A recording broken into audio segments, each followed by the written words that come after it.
ਹੋਰ ਕਿਸੇ ਦੇ ਲੱਗਦੇ ਆਓ ਤੁਸੀਂ, ਹੋਰ ਕਿਸੇ ਦਾ ਪਿਆਰ ਆਓ। ਅਸਾਂ ਕਮਲੀ ਜਿਹੀ ਮਖਲੂਕ ਖੁਦਾ ਦੀ, ਤੁਸਾਂ ਢੇਰ ਤਜਰਬਾਕਾਰ ਆਓ।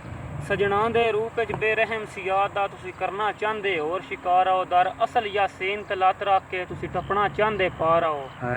ਤੁਸਾਂ ਮਾਲਕ ਮਾਲ ਮੁਨਾਰਿਆਂ ਦੇ, ਅਸਾਂ ਪੱਖੀ ਵਾਸ ਨਿਮਾਣੇ। तुसां वसदे वतन दे वासी हो, साडे नित परदेस ठिकाने। असां कमले रमले यार सज्जन, तुसां जग तू ढेर सियाणे। ओ तुसां प्यार गरीब दा भुल गए हो, घर वेख के चोखे दाने। तू कूड़ा तेरे लारे कूड़े, सन कूड़ी राम कहानी की दसना। असी प्रेम पुजारी ये जिंदगी यारी, सन जोक लुटानी की दसना। जल जल के कस्सां असी बचियां मस्सां, सन मौत निशानी की दसना। असी आ मला साडे पतन ते घार, सन डूगे पानी की दसना। तेरियां गल्लां मेरियां गल्लां, जान के लोकां फेरियां गल्लां। साड़ियां गल्लां कट्ठियां गल्लां, कीता कर कुछ मठियां गल्लां।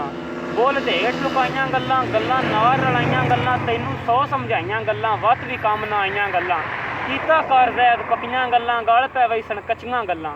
उन्हां गल विच अक फस वंजना, वत फस के आखना खैर है। असां गल ना दसनी गैरां नूं, उन्हां दस के आखना खैर है। असां नाल शरीक दे लड़ पाउणा, उन्हां रस के आखना खैर है। असां रो के आखना मर गए हैं, उन्हां हस के आखना खैर है। कि जदां आप नूं गरज होवी, हर गल कमलियां नूं समझा ना लैंदा। मजबूर दा शुगल शरीकां विच सरेआम बना ना लैंदा। होयो मालक रुस्तम मर्जियां दा, कीते कौल बुला ना लैंदा। ओ तीन सज्जण कुरान भी कुछ नहीं आंदा, बनी भीड़ ते चा ना